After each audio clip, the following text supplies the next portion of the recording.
Hey guys. So, Snype. Snype. So I'm Jesse, that's Snype. Yeah. And this guy is about to go on the PCT for like a certain measured amount of time. I'll let you get to him here in a second. So West Coast Obstacles is a beautiful thing that we can do. Trust me, I'm not a professional at anything, really. Except building things. I can build things. You can climb walls too, pretty well. Yeah, I can climb. And there's some other things I'm good at, but we won't get into that. So Snype is like, he went through this transition thing, and a lot of us found ourselves in this position in life where we wanted a change, but we really didn't have, let's just say, I hope there's no children watching or anything, but we didn't really have the guts or the balls to actually make this happen. We just sit around and look out the window and daydream about what our lives would look like if we actually took control of them. But instead, we just show up to go to work and we pay our bills, or we stress on the fact that we can almost pay our bills and there's nothing else left.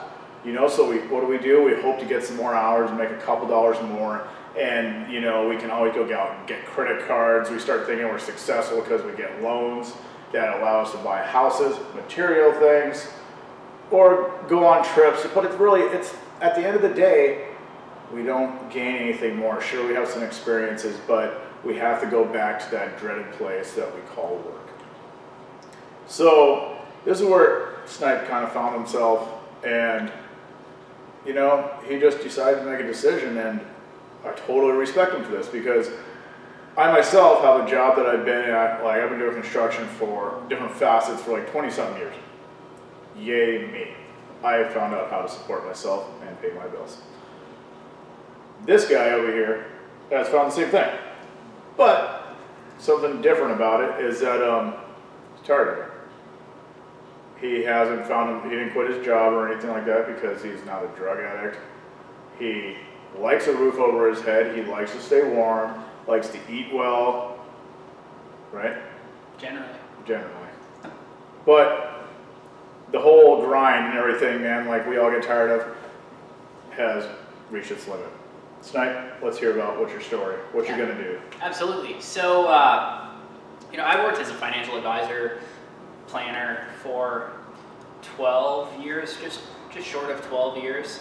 And most of that time with the same employer. I've had a successful career.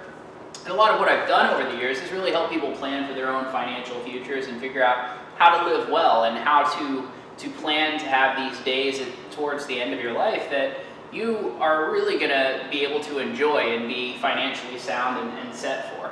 But if there's one thing that I've definitely learned over time from all of this is that, you know, there's so many people in this world that are working and taking the right steps based on what society tells us is the proper approach and the responsible approach, and neglecting themselves along the way. So sometimes in many cases, those people don't actually make it to that end of the road approach and don't actually get to enjoy the fruits of their labor for all those years and have a successful, enjoyable retirement because they've neglected their health over the years, and some of them don't even make it to retirement, much less have a long, enjoyable retirement. And so I'm kind of at that point where over the course of the last year or so, through some changes in our business models and something that seems to resonate with a lot of people in today's corporate world is this idea of this lean business model structure where you have more and more people working longer hours with less resources and just grinding away to help companies operate more lean or more cheap, which allows them to provide more products and services to consumers at a better value, a better price point. Theoretically, it increases their top dollar. And yeah, in some cases, I'm sure that's the case. And you know, I always believed in what I did. I always believed in my company's mission, but at the same time, in this kind of lean operating structure, what I found is I was giving up so much of my life that it was making me unhealthy, and it was starting to affect my livelihood. And I eventually got to this point in the last year where you know, I gained over 60 pounds in a single year, Wow. My doctor put me on blood pressure medicine, and after some blood work, he told me I was likely not going to make it to 40 if I continued on this path. And I'm 34 right now. And so that's not a really long time. And what good is saving and doing all these responsible, normal things if you're not even going to live and see the fruits of those labors? So I knew I needed to make a change. And one thought that goes through people's mind is, well, why don't you look for another job and try to find something that's going to give you more time? But for me personally, I had run myself into such a rut. I was such a depressed mess that I didn't feel like I could just leave and be successful somewhere else. You were pretty much broken. Yeah, I was spiritually, mentally, fundamentally broken as an individual, and I just didn't feel like I could be successful at anything I tried.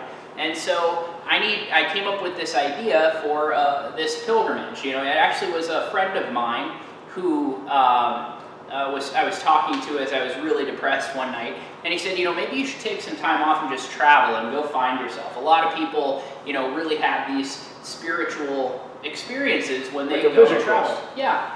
And, that's what started all this. And so I started really reflecting on, when am I happy? When do I feel like I'm thriving as a human being? And I feel like that's when I'm in the mountains. I've always been my happiest. Other people even say, like, when you're in your photos hiking or climbing mountains, mountaineering, you look happier than we've ever seen you before. And so that's where this idea sprouted from, was to go on this pilgrimage into the mountains and work on me, both physically by walking every day, but also mentally by having kind of this cleansing effect that nature does for your mind. And Awesome. And so that's let me ask you, let me back you up to, what do you consider successful? Because to the outside world, they look at your daily life, your occupation, the monetary assets that you made doing such things. You had a decent roof over your head, you had a nice rig, So a lot of people, they would see that as successful. Apparently that's not what you see as successful. So let's see your perception on that. So I think that is a perception that has really evolved for me over time. I similarly subscribed to the American dream before of, success is a good house, a car, maybe a family, a good career that's respectable.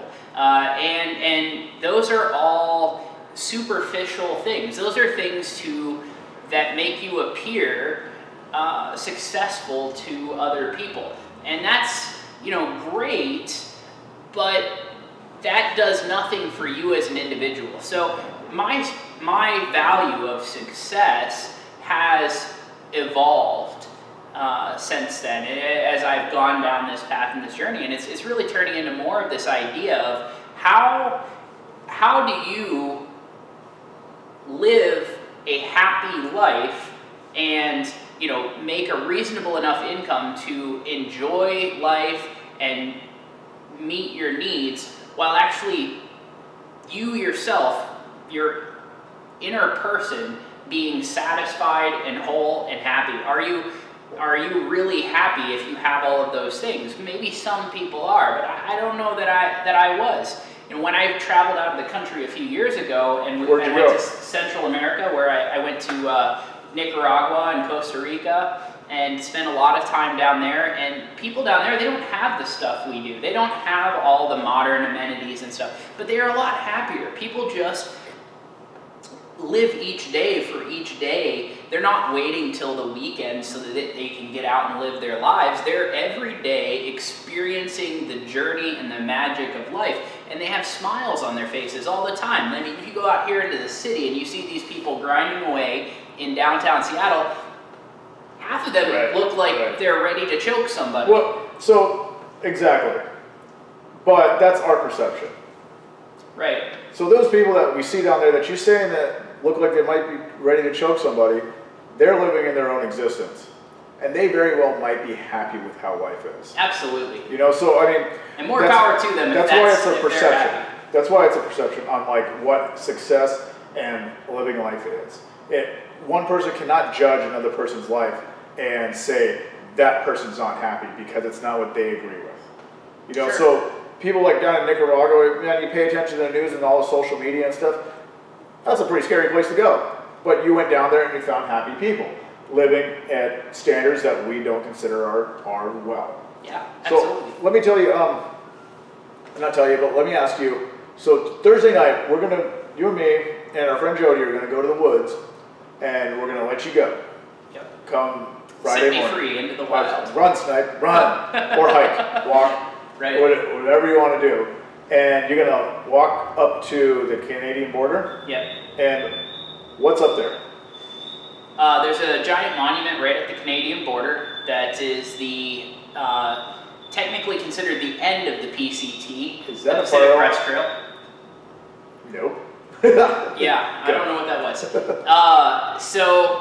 There's a big monument, and it's like 3 pillars, and it signifies what is generally considered the end of the PCT, because generally most people consider the Mexican border as the start of the PCT and Canada as the end, as mile marker 2,651, whereas mile 0 is at the Mexican border. So there's that monument there. I'll be walking 31 miles to that monument over the weekend, essentially, tagging it, turning around and coming back to hopefully greet you guys and pick up a resupply on Sunday. Hopefully, yep.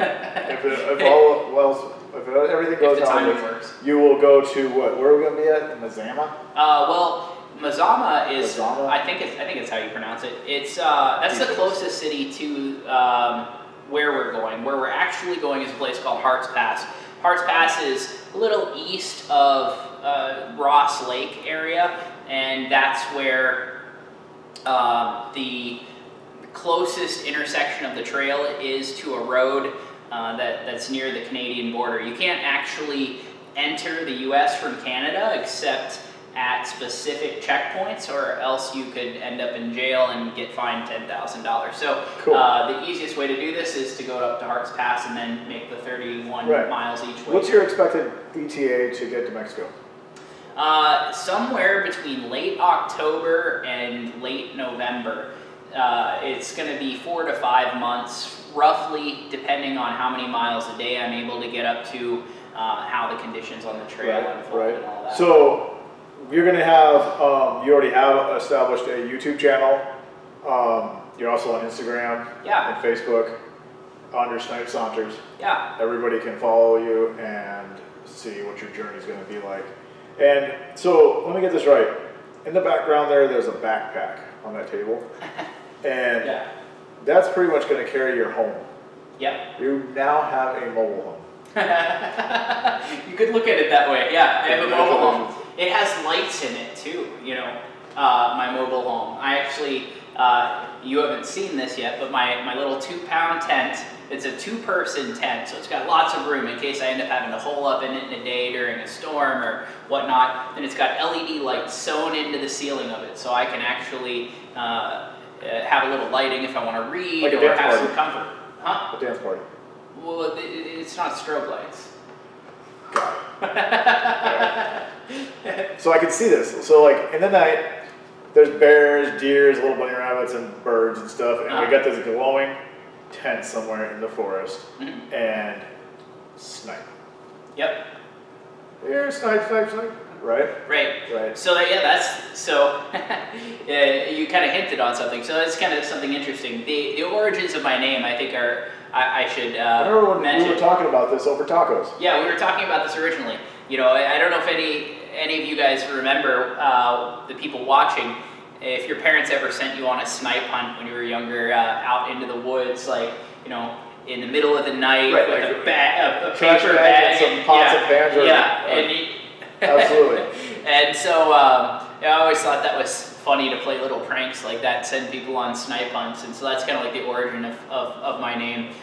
Whereas Saunters is more of an ode to a John Muir quote about how people shouldn't actually hike. Hike is a bad word to him, he thought, and that this word Saunters actually comes from an ancient term.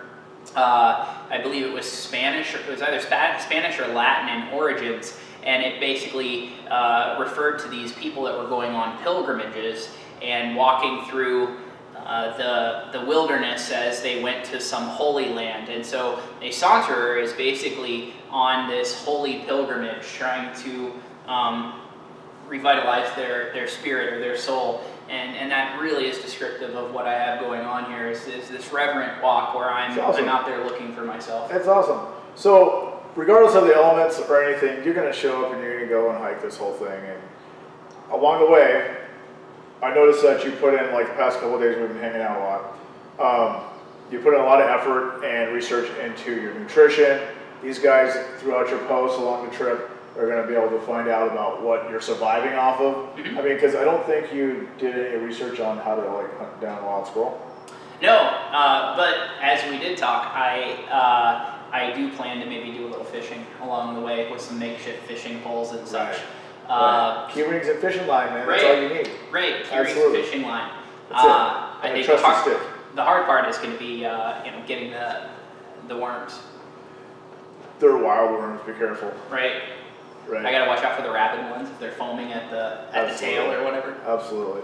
But yeah, so my dietary nutrition plans are a bit different than normal, and so I'm actually tackling this trip from a ketogenic approach where I'm actually going to be on a extremely high fat, extremely low carbohydrate diet, not relying on carbohydrates at all. It's actually been a diet that I've been on now for just about 2 months. I've played with ketogenic type diets in the past, but I didn't really have all the information and stuff necessary to be able to be this successful with That's them. cool. And now I've developed my own recipes, and in my channel I'm going to be posting up some recipes probably over the weekend that I'm using to build these Snype Saunters on YouTube. Yep, Snype Saunters on YouTube. You can find me Snype Saunters on YouTube, Instagram, and Facebook. Those are my 3 main outlets. You're going to write a book about this? I might. I've been planning to do some journaling in the evenings. One of the reasons I actually have the light in my tent is I want to journal about my experiences and what I find, what I'm going through, the evolution in my mindset. My mindset's really already started to shift ever since I started really wrapping things up at work and de-stressing. And so I've already found a lot of clarity in being a jobless, homeless individual. Well, you're not homeless because you have a purpose and a reason. You are houseless. There's a difference. People that are homeless inside here, they're homeless. There's a totally difference. I've been homeless and I've lived out there and I know what it's like to be absolutely empty inside. That's homeless. You can have a house and be just absolutely just in total despair and empty inside and no reason for getting up every day. Right. You have a purpose. Look, you're going to go on this like a pilgrimage, you call it, which is a weird word to me. It reminds me of Turkey Day, but I don't know why. Well, it's a similar kind of concept. I mean, the pilgrims. I mean, the whole reason we celebrate Turkey Day is these guys that were looking for freedom in their happy place here in America. They were trying to find a place where they could be free of what they felt was an oppressive environment in like corporate America. Or corporate Europe, or corporate England at the time. So it was. It's a similar concept. It just I'm alone. I don't have the Santa Maria, the Pinto, and what was the other one? I don't know. I can't remember the other ship. Anyway, so this is awesome. Along the way, like I said, you're going to notify us on our website, on the West Coast Obstacles website. We're gonna send a link to his YouTube channel so that you can follow him, and you'll see a bunch of links on there. This is an amazing thing that this guy's doing, and I know there's a lot of people out there that are probably sitting in their cubicle every day, or like me, I am a pipe layer. I do construction. Trust me, when I'm out there in the cold, like the 9 months of rain, I've definitely questioned what I should be doing else with my life. Sure, I've figured out how to pay my bills. Yay me, that's what we're supposed to do. So, but other than that, there's so much more to life. Absolutely. And whether it's not you want to walk across the country, or you want to go and invent something or build a house in a tree, just realize that you may not be alive tomorrow and you may not finish this day out.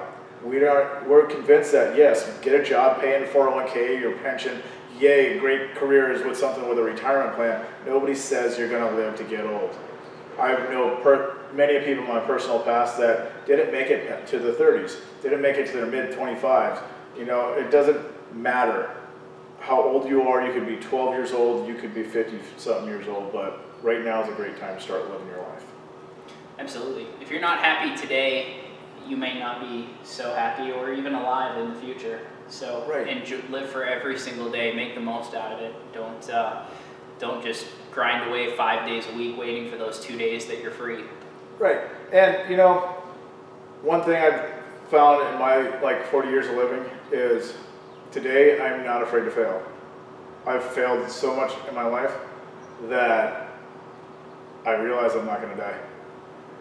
So I might as well keep trying at all kinds of things that I want to do, regardless of the opinions or the needs or anything else of anybody else. This is my life. This is your life, right? Absolutely. So Snype's going to go live his life, and hopefully you guys join him. Yeah, join me on my channel. I'd love to show you guys the adventures and misadventures I had along the way. Either on his channel, there's plenty of room in the woods. All right, you guys, thank you for showing up. Like I said, follow this guy, log in, and this is going to be a great journey. So, thanks for watching us today. Let's get out of here.